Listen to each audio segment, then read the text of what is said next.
This is what I pay attention to. This is a way to make more deals work. And there's a lot of levers you can pull in this. But I want to make sure that all right, do you guys know what a cap rate is? A cap rate is a return on investment. Cap rate equals return on investment equals unleveraged yield. It's all the same thing. So what a cap rate is if you bought this house or you bought this apartment or you bought this warehouse facility or an office building or triple net lease retail, if you bought it with cash, after all operating expenses are deducted, take the income minus the expenses equals a net operating income, and you divide it by the purchase price, what would your return on investment be? Assuming you bought it all cash. Does that make sense? So if you buy a building for $1 million and it has a net income after all operating expenses, before debt service, before any mortgage payments or anything like that, just after your taxes, insurance, utilities, maintenance, and management, after those things, and it brings in $80,000 a year of net income on $1 million purchase price, what's your cap rate? 8%. Very good. That is your cap rate at your cost basis. What confuses people is there's also the market cap rate. Okay? We'll get into that in a second. But your cap rate at your cost basis is essentially your return on investment or your unleveraged, meaning no debt, unleveraged yield, which is a return on investment, right? So if you bought it with cash, that's what your return on investment would be at your cost basis. Now, that same $80,000 of NOI in Boston, what are properties trading at in Boston? What kind of market cap rate are you seeing things on LoopNet and stuff like that? I mean, any idea? A-class stuff in Boston probably. Yeah, let's call it something A-class. 4 or 5%. Let's call it 5%. So who's got a calculator on them? So somebody grab the calculator. All right, so take $80,000 divided by 5%, so 0.05. What is it? 1.6 million. Yep. So we took the NOI, the same NOI that you have over here, and we just divided it by the market cap rate. The market cap rate is like comps, right? It's when you're looking at what other things in the market, similar age, A-class, piece of real estate, whatever it is, stabilized, what are those kinds of things trading at? That's what most of the brokers and both mortgage brokers, sales brokers, and banks are going to look at of like, what's the cap rate in this market if something's nice and stabilized or whatever. So that is how they're going to get the market value of that property. So your cap rate was 8%. The market cap rate was 5%.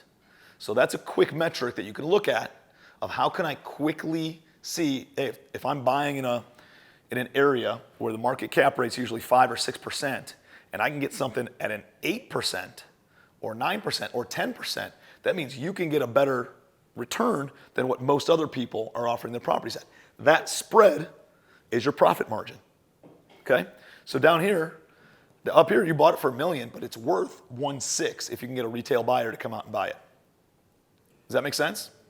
And a bank potentially would appraise it at that. So if you bought it here and a little bit later you go and get it reappraised at 1.6, they're willing to give you at least a 60% loan to value, that means you'll be able to take all your money off the table too. So that's what's important to understand about, and every market will have a slightly different cap rate. The bigger, more primary markets, like a Boston, like a Houston, like a Dallas, like a Miami, are gonna have tighter cap rates, which means the smaller the cap rate, the more expensive it's gonna be.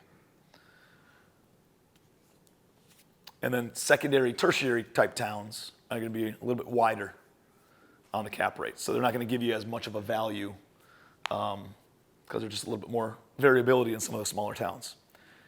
Does anybody have questions on cap rates and how this works? What I look at when I look at a deal is I want to make sure that my net operating income is greater than my cost of capital. This is important if you're planning on transacting the deal, meaning buying it, selling it in probably less than a couple of years timeline. This is more important if you're planning on holding the deal. So let me give you an example. Very simply, let's take the same $80,000 of NOI. You got $80K of NOI, and then your cost of capital. Let's say you got a bank loan. What's a bank loan rate right now? 7%. Let's call it 6.5. All right? And let's say we can get a 70% loan at 6.5% interest rate. Can somebody give me, use their calculator, right? Because it's $1 million property, and we bought it at an 8 cap, which is $80,000 of NOI. So here's what I'm doing. I'm looking at my loan, which is 70% is how much on $1 million? 700K at 6.5%. Okay? And then I'm going to talk about private money is going to be the balance. Let's say it's just 300K at, what can you guys raise private money at? What are you guys paying? 10? 10. Okay. So take 700,000, Scott, times 0.065. And we're going to assume this is not amortized. We're going to assume it's just an interest-only loan. Yeah, don't do amortized. Let's just use an interest-only loan. 700K times 0.065. 45.5 per year. 45.5. Yeah. So that's your loan. And then 300K at 10% is what? 30K a year.